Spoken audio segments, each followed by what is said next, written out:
So the subject of the show, Shir HaKavod. What is Shir HaKavod?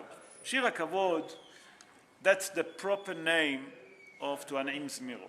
But many people call it Anim Zmirot. You know why they call it Anim Zmirot? Because that's how the poem starts. So therefore, many people call Shir HaKavod the Song of Glory. That's the English name to it, Anim Zmirot. Where is that poem been written and when? Okay, and who wrote it? So the poem been written in the 12th century in Germany. And many of the commentary related to Rabbi Yehuda Hasid. Rabbi Yehuda Hasid, born in Germany in the city of Speyer, he born around 686 years ago. And why they relate Dafka Anim Zmirot to him? So it's been found out in an ancient book and also in ancient handwriting that the Shir HaKavod, it's actually been written by Rabbi Yehuda Hasid, and therefore everyone today intend to think that that belongs to Rabbi Yehuda Hasid. So Anim Zmirot been written by Rabbi Yehuda Hasid in the 12th century. Now, why did they call it Shir HaKavod? That's its proper name. We call it Anim Zmirot because that's how the song starts, how the poem starts. But why did they call it Shir HaKavod, the Song of Glory? So I'm going to bring two reasons why that poem been named like that. First of all, because their commentary explained that that poem speak about the honoring of HaKadosh Baruch Hu. That's mean the glory that if you read the poem, that we'll go through the structure and we'll try to understand that the poem speak about honoring HaKadosh Baruch Hu. Other explanation is that it used to be a very old custom that before they used to say Shir HaKavod, they used to say 4 verses of Tehillim. And especially came from Tehillim in chapter 24 in verse 9. And there it says something very interesting. Se'u sha'arim rashechem. That means lift up your eyes to the heaven. Okay, I'm going to jump a bit. Ve'yavo melech hakavod. And will come the glorious king. So from here, that's the reason that they call Anim Zmirot Shir HaKavod. Any questions so far? No. Let's continue. When is the appropriate time to say Shir HaKavod? And I'm going to bring 3 different opinions and I'm going to explain how important is Shir HaKavod. Not only that, we'll see why we're saying Shir HaKavod in certain days and not every day. Number one, most of the Kehilot of the Ashkenaz, because Shir HaKavod only been sang in Ashkenazi Kehilot, not in a Sephardi, because it's been written in the 12th century, as we mentioned, in Germany by Rabbi Yehuda Hasid. So the custom is to say that poem straight after the end of Musaf, of Shabbat and Yom Tov. And we have to say it while Aron HaKodesh is open and there is a minyan. That's when we should say it. That's the appropriate time. Although the Shalah the Shalah says something very important. The Shalah say in his book, the Shalah, that's called Rabbi Yoshua Levy Horovitz. And he wrote the book, Shnei Luchot HaBrit, the 2 tablets. And he said like this, that when you say Shir HaKavod, you should say it slowly and clearly.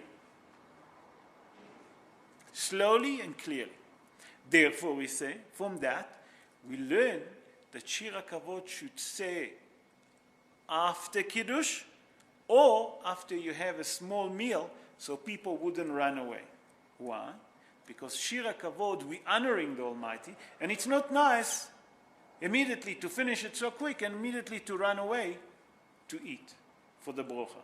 So therefore we say it should be after the brocha or after you eat something that you're not in a rush. That, we explain the Shalah Kadosh. The Lebush explained, Lebush was Rabbi Mordechai Yaffe. Rabbi Mordechai Yaffe explained why Shir HaKavod been saying only on Shabbat and festival. You have any idea why? So the Lebush say like this. The main reason that we say that poem only on Shabbat and Yom Tov, that poem shouldn't become mandate or mundane. Sorry, that's the right word, mundane. That people shouldn't get used to it. And it become very mundane.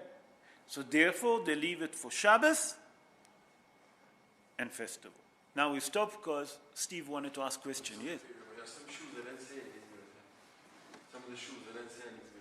Some shul doesn't say an im zmirot, nachon. There is, as I mentioned, the Sfaradim never say it. I saw that there is certain, especially if I'm not mistaken, I think that, if I'm not mistaken, the Gaon Mivilna say that we should say it only Erev Yom Kippur. That's the custom of the Agra. That, if I'm not mistaken, I don't remember exactly, but I think I saw that he says that Shir HaKavod, Anim Zmirot, we should say only on Erev Yom Kippur, because it's speaking about the glory of HaKadosh Baruch Hu. But you know, Ashkenazi shul that done that as well.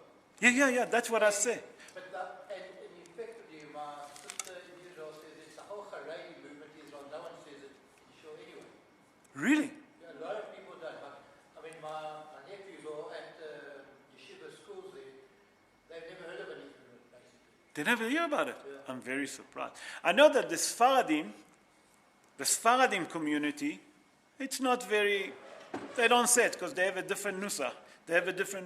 But I'll tell you, I was now in Israel, as you all know, for 2 weeks. And I daven in different minyanim, in a shtiblach, and on Shabbos, different minyanim. Obviously, during the week, I never heard that. But on Shabbos, everyone used to sing it. I'm very surprised.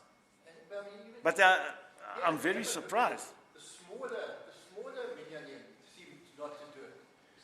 The 7 million here, you got a Sunny Road, they don't do it. Really? Yeah. The Kollel don't do it. The Kollel also don't do it? Marsha don't do it. Yeah. It's Sure, I'm very surprised. customized. Don't do it. Yeah, you mentioned now. I tell you why I'm surprised. Because it's mainly Ashkenazi custom to say it. It's a custom. And it's been written by the 12th century by Rabbi Yehuda Hasid in Germany. So the Yeke should say it.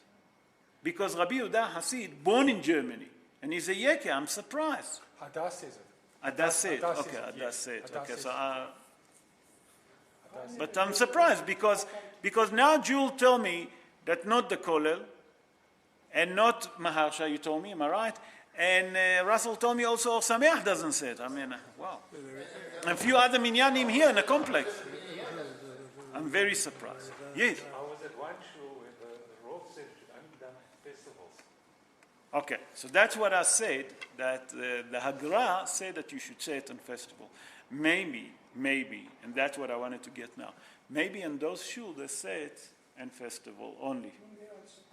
Never. So Jules said that also on Sukkot they don't say it. Yes, Russell? My other question is then, based on what you've said now, why Rosh Hashanah has been two very first thing when there's been Not Rosh Hashanah, Erev Yom Kippur. No, when you daven come here, it is I think Rosh Hashanah. When you start off... Sorry, I didn't understand. Sorry. It was before Pesach Zimra even do I You mean why they do it in this shul? I don't know if it's only this show or other shows. I don't know what's the custom of this shul. Why Dafka here? I'm not sure. Done chop, and it shouldn't. It shouldn't be. And now we'll see how important is it to say Shir HaKavod. Number one, we see that the Lebush, Rabbi Mordechai Yaffe, say that the main reason that we don't say it every day, to make sure that poem shouldn't become mundane. How important is it that it shouldn't become mundane? Yeah. Even though we say it on Shabbos, Yeah. it is like a nothing. If little kids are doing it, it's like a... We'll get now to the kids. Now we'll see who should say it.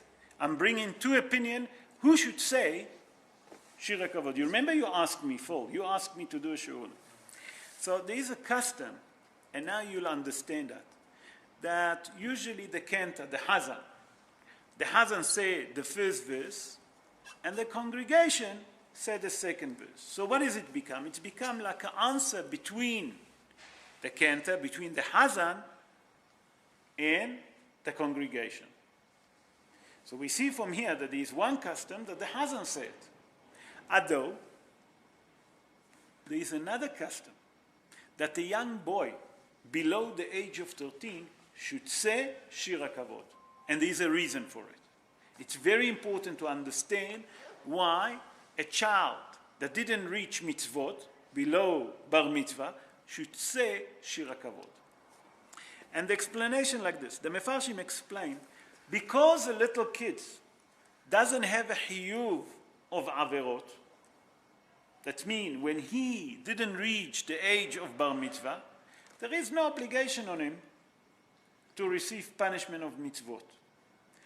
Therefore, because he's so pure, he can speak directly to HaKadosh Baruch Hu and sing that song. Why? Because he's so pure. So from here we see that a young child, also there is a custom that he should say Shir HaKavod. And that, we see it quite often in this shul. Nachon, Jul? You see it, that youngster doing it. Now we understand why a youngster. Because they are so pure, they should speak to HaKadosh Baruch Hu in such a direct method. You follow? Yes, Julie, you wanted to ask something about it? You just wanted to comment that it's run. Nachon, that's not right. I agree with you fully. But there is... Okay, now we're going to speak about the structure of Shir HaKavod. I don't know how many of you looked at Shir HaKavod. Shir HaKavod been built from 33 verses.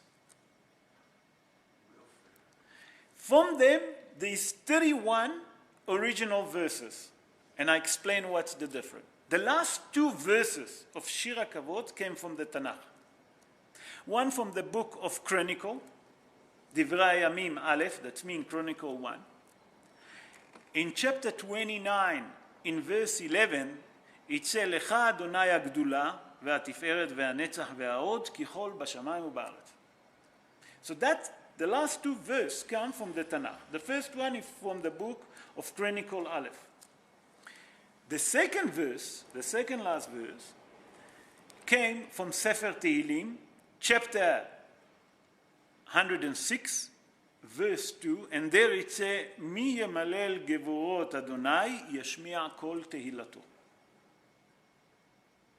So we see from here that the structure of Shir HaKavod being built from 33 verses, 31 of them, the original verses that wrote Rabbi Yehuda Hasid.